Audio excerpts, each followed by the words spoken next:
What's going on, everybody out there in YouTube land? We managed to get a 60-degree day today here in Michigan, which is rare for this time of year. So I'm out here walking my dogs. Whoa! Uh-oh. Somebody got hurt. Come here, buddy. Gotta stop the video, guys. You alright there, buddy? Yeah, you're alright. Well, I had to stop the video there because my boy got hurt. I think he just kind of stretched his back leg a little bit, but all of a sudden I saw he was limping. I'm sure I caught it on video, but it seems to be okay. He was marking there just a second ago, so keep an eye on it. Anyway, as I was saying, we're getting a nice 60-degree day here in Michigan, which is rare, and got to take my dogs out and let them play around a little bit. Love these guys. These are two American Pit Bull Terriers. One on the left, he's my boy, the black guy. My son's black.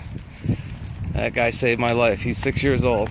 About 6 years ago, I was going through some shit, and somebody surprised me with him. He was just a pup, 8 weeks old, and I didn't know nothing about pit bulls other than what I heard on the news, you know.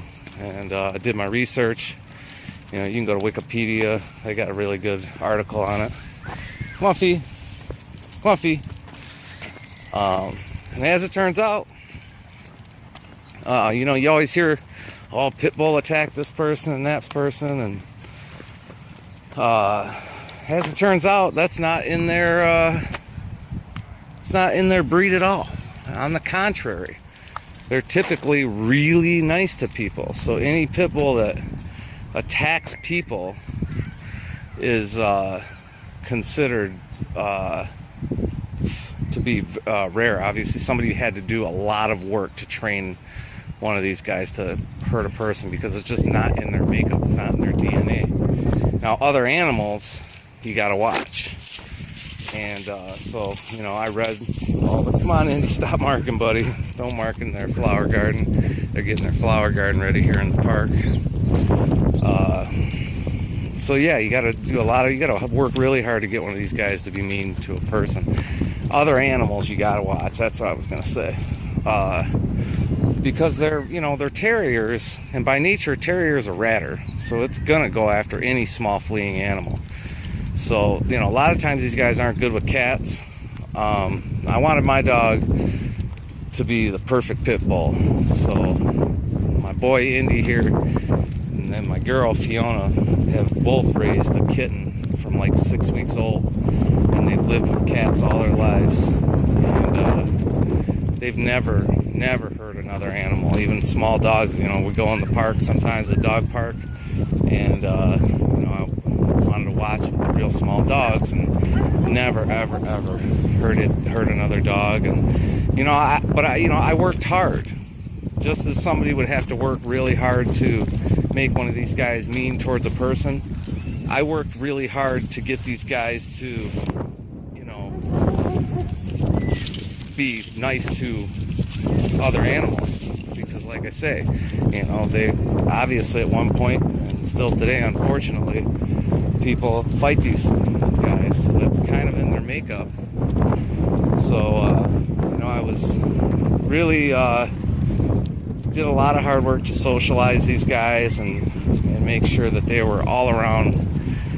You know, I wanted a dog that was ambassador to its breed. So I got Indy first, and then a couple years later decided to get another one. Decided to get him a girlfriend. Try to get him to stop fucking the couch and the pillows, and you know. So got Fiona, and she now she's more what people would call a Staffordshire Terrier. A lot of people see her and they say Petey from Little Rascals. That's exactly what Petey was. So I got her, she at 6 weeks old, and she was extremely malnourished. They called her Minnie. And they told me that she might be handicapped for her whole life, because she was so malnourished that her front legs, the joints were like, instead of her legs being straight, they were bent out, like out towards the shoulders, you know. And so I got her, and I fed her really good high protein food and walked her every day with Indy. I mean, Indy pretty much raised her. And nobody would believe, I brought her back to the shelter that I got her from. These are both rescue dogs, by the way. Brought her back to the shelter. They couldn't believe how big she got. Fiona is, Indy's 80 pounds, and Fiona is about 65 pounds right now. And I know you wouldn't think that because they're not gigantic dog. I mean, Indy's big for a pit bull, and that's because he has to. Oh, hold on. Stop, guys. Sit. Hey, sit, Indy. Sit. You got something in your collar, buddy. Stop. They're not listening right now because they know I'm preoccupied with this video.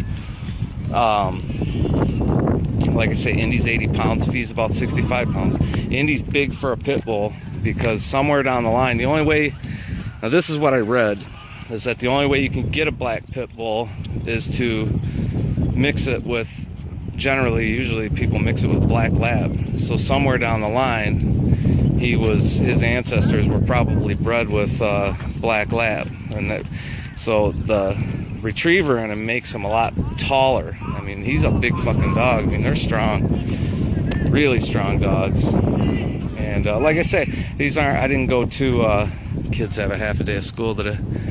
I didn't go to a breeder. When I got Indy, I really got into rescue, pit bull rescue, and dog rescue in general. And I've got involved with a rescue that actually I think he's going out because he just couldn't support it financially. But anyway, his rescue was called Detroit Bully Corps, and I'm also affiliated with Detroit Dog Rescue, which are both pit bull rescues and dog rescues in general, but mostly pit bulls.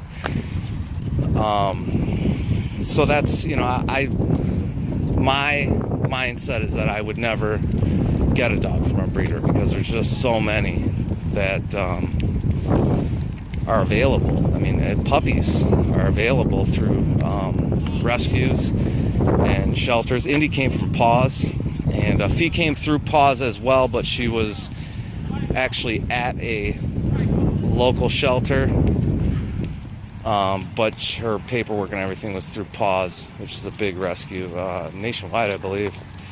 I know it's here in Michigan, but anyhow, hey, I just want to tell a little story about my dogs, having some fun, enjoying a 60-degree day here, and hey, go pit bulls. That's about all I got for you. Peace.